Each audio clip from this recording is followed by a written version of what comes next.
झारखंड में 2016 में high school की बहाली निकलती है और उसमें कई शिक्षकों की बहाली भी होती है।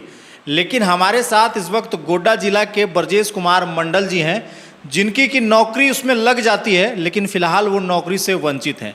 कारण बहुत सारे हैं और इनसे हम लोग जानने का प्रयास करेंगे। सबसे पहले आपको हम ये बताने का प्रयास करते हैं कि झारखंड के युवा लगातार नौकरी को लेकर के जद्दोजहद करते रहते हैं। सुबह से लेकर शाम तक कड़ी मेहनत करते हैं, सालों साल एक नौकरी को पाने के लिए किताबों में समय व्यतीत करते हैं, साथ में अपने परिवारजनों का पैसा भी इसमें लगाते हैं।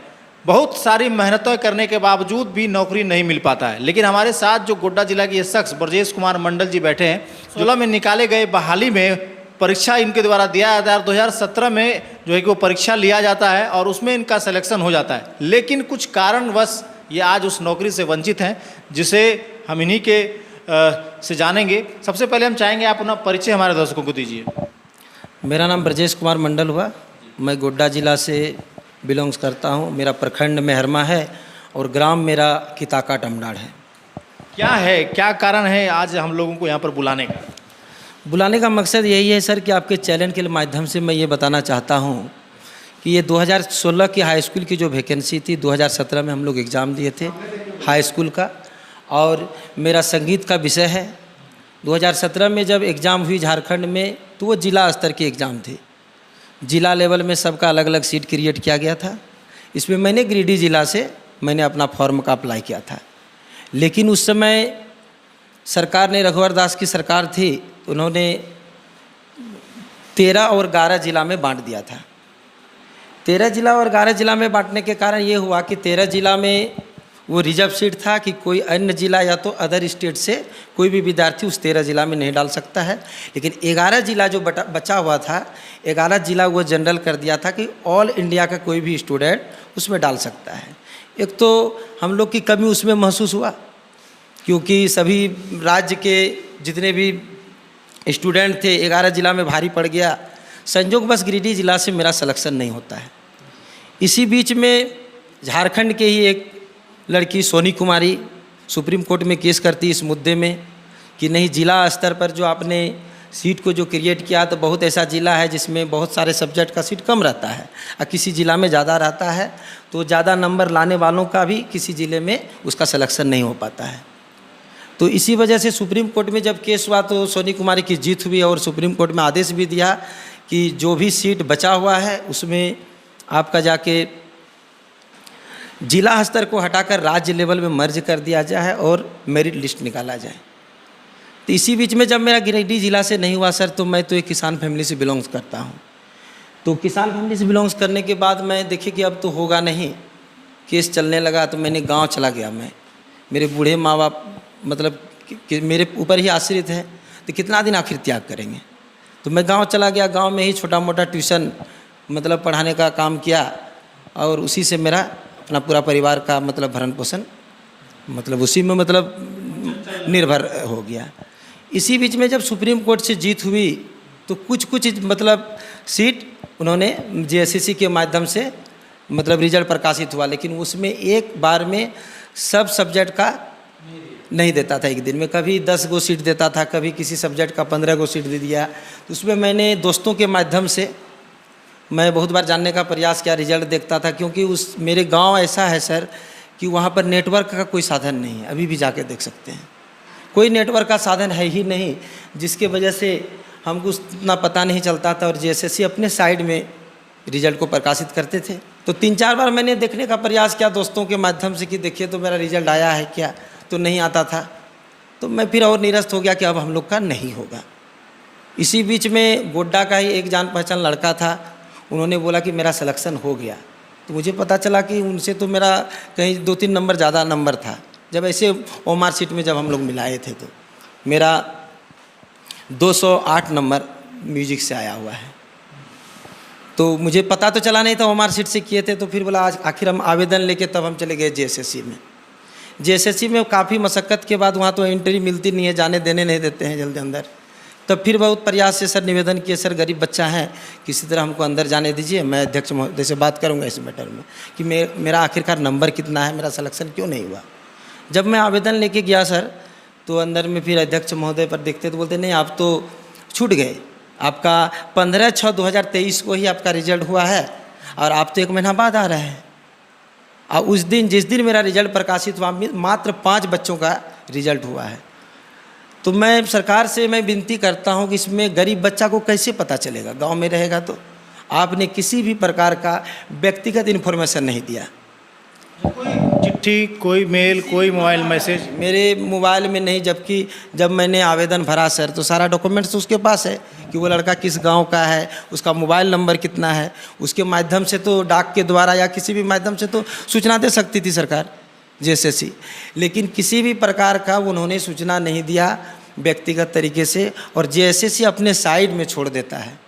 और एक होता है ना सर कि एक बार में जब रिजल्ट प्रकाशित करता है तो एक रैमर फैल जाता है, जिस बच्चा को मालूम नहीं भी रहता है ना, तो 1-2 बच्चों के माध्यम से पता चल जाता है कि रिजल्ट आया है, तो बच्चे फिर जानने के लिए उत्सुक रहते हैं। ये तो 5 साल की लंबित कहानी है। 2017 में मैंने एग्ज़ाम दिया और ये 1 साल पहले से, जैसे 1.5 साल पहले से सोनी कुमारी ने जब सुप्रीम कोर्ट में जीत हासिल की तभी से थोड़ा थोड़ा करके रिजल्ट प्रकाशित कर रहा है। तो इससे बताइए सर, हम लोग गरीब बच्चे जब गांव में रहते हैं, शहर में तो रहने का उपाय नहीं है, तब मुझे अभी यही 4-5 महीना से मेरे दोस्तों ने मुझे सपोर्ट किया कि यहाँ रहिएगा तो किसी भी प्रकार का इन्फॉर्मेशन आपको पता चल जाएगा। श्याम जी आइए आप लोग यहीं पर ट्यूशन आप चलाइए। तब दोस्तों की मदद से मैंने फिर कोचिंग में चलाना चालू कर दिया और अभी 20-25 बच्चा मैं किसी तरह से पढ़ाता हूँ, और उसी से मेरा बूढ़े माँ बाप का भी भरण पोषण उसी में होता है। मैं अपना परिवार लेके अभी रहना चालू किया हूँ यहाँ पर, क्योंकि बच्चे भी पढ़ने लायक हो गए हैं और उसको भी यदि शिक्षा नहीं देता हूँ तो दिक्कत हो जाएगी फिर। तो मैं क्या इस आवाज़ को लेकर के कहाँ तक गए?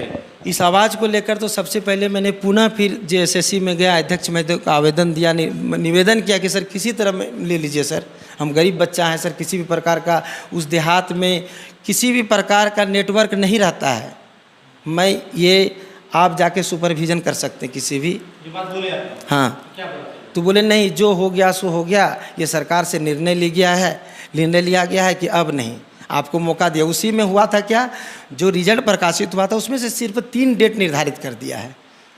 तो मैं सर जब रिजल्ट ही नहीं मैं देख पाया तो वो 3 डेट कहाँ से देख पाऊँगा मैं। 3 गो डेट दे दिया था कि इस डेट में आप आते हैं तो आपका डॉक्यूमेंट वेरिफिकेशन हो जाएगा, नहीं तो आपका रद्द समझी जाएगी। तो मुझे जब व्यक्तिगत सूचना ही नहीं दिया गया तो हम कहाँ से जान पाएंगे।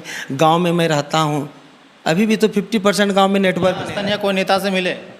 स्थानीय नेता से मिलने का भी प्रयास किए तो हम लोग तो उस तरह मिल नहीं पाते थे, और हम लोग थोड़ा ट्यूशन पढ़ाते हैं तो समय नहीं दे पाते हैं।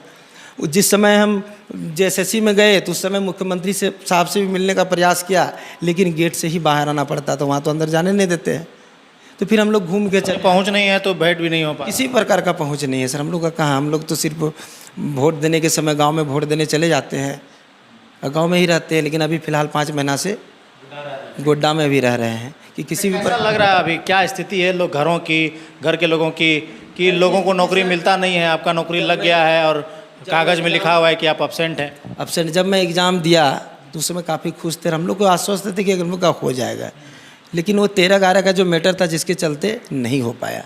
फिर भी देखिए संजोग था, सोनी कुमारी का एक बहुत बड़ा ये था, हाथ था, जो उन्होंने सुप्रीम कोर्ट में जीत हासिल की तो हम लोग का हुआ।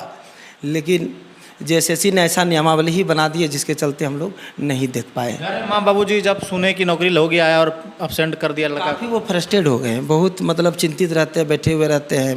उनके सिवा तो और मेरे सिवा कोई है ही नहीं गाँव में। कौन है घर में आप? मम्मी, पिताजी और एक भाभी है, भैया भी नहीं है, और भतीजा का भी और भतीजी का भी भरण पोषण हमें को करना पड़ता पूरा जिम्मेदारी घर का? अभी सारा जिम्मेदारी मेरे ऊपर ही है। तो यही इसलिए मैं आपके चैनल के माध्यम से मैं सभी विधायक, मैं दीपिका मैम को भी मतलब आपके चैनल के माध्यम से करना चाहता हूं कि आप इसमें थोड़ा संज्ञान लें और किसी तरह से मेरा मतलब डीवी करवा दीजिए एक बार, डॉक्यूमेंट वेरिफिकेशन।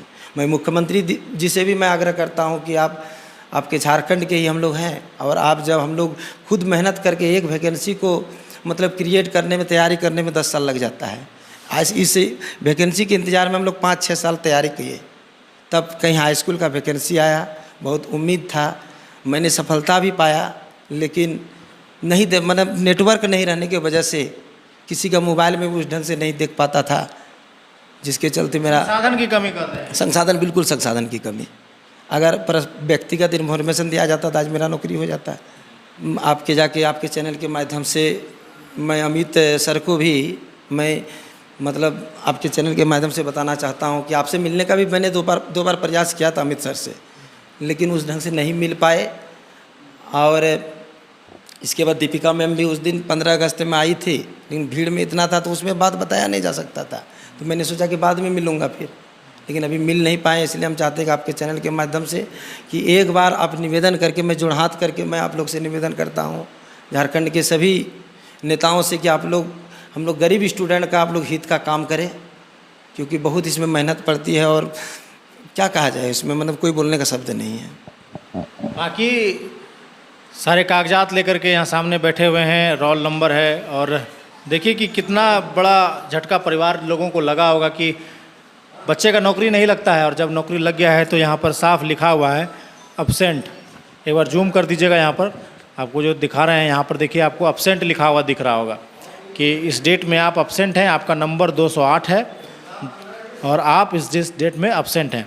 बाकी ये जनप्रतिनिधियों से आग्रह कर रहे हैं कि इस पर संज्ञान लिया जाए, और संज्ञान लेकर के जो भी उचित होता है आप अनुसंधान करवा लीजिए, जो न्याय संगत होता है वो करें, और आपको 100% पता चलेगा कि हमारे साथ जो शख्स बैठे हुए हैं वो किसी संसाधन की कमी के कारण आज नौकरी में नहीं है। बाकी देखना है कि इस पर क्या कुछ कार्रवाई होती है। ऐसा कुछ और लोगों के साथ में हुआ है कि सिर्फ आप ही के साथ में हुआ है? नहीं, अनेकों लड़का, जिस दिन मैं गया था तो उस दिन मेरे साथ उस तरह का कैंडिडेट 5 गो था। हाँ, 5 गो था। 5 का सेम समस्या? सेम समस्या, और डीबी में छूट गया था। झारखंड में थे, कुछ बाहर के भी थे। तो जिस दिन मैंने गया तो 5 गो का मतलब था ऐसे कि ऐसे ऐसे मैटर है, कैसे होगा। सबको हम लोग इतना तक कि मतलब पैर भी पकड़े कि सर किसी तरह ले लीजिए, क्योंकि तो बोला कोई उपाय नहीं है। और बात है कि कितना बार हम लोग मतलब गरीब फैमिली से बिलोंग्स करते हैं। हम लोग का रांची अमडान से बहुत दूर है सर। अभी तो मैं 5 महीना से गोड्डा में रहता हूँ। एक बार रांची जाने में कितना खर्चा होता है? ये 2 आ गया है अभी, फिर भी कितनों हम लोग मतलब कंजूसी 2000 तो खर्च है सर, 2000 खर्च है। समझ रहे हैं तकलीफ़ क्या है इन लोगों की। बाकी सब कुछ हमने इनके जुबानी आपको सुनवाया है। अब देखना है कि क्या कुछ कार्रवाई होती है। स्थानीय नेता, स्थानीय विधायक इस पर क्या कुछ कहते हैं, मुख्यमंत्री माननीय हेमंत सोरेन जी इस पर क्या कुछ करते हैं, वो देखना लाजमी होगा। बाकी बने रहिएगा हमारे साथ, देखते रहिए जिला जवाहर। धन्यवाद।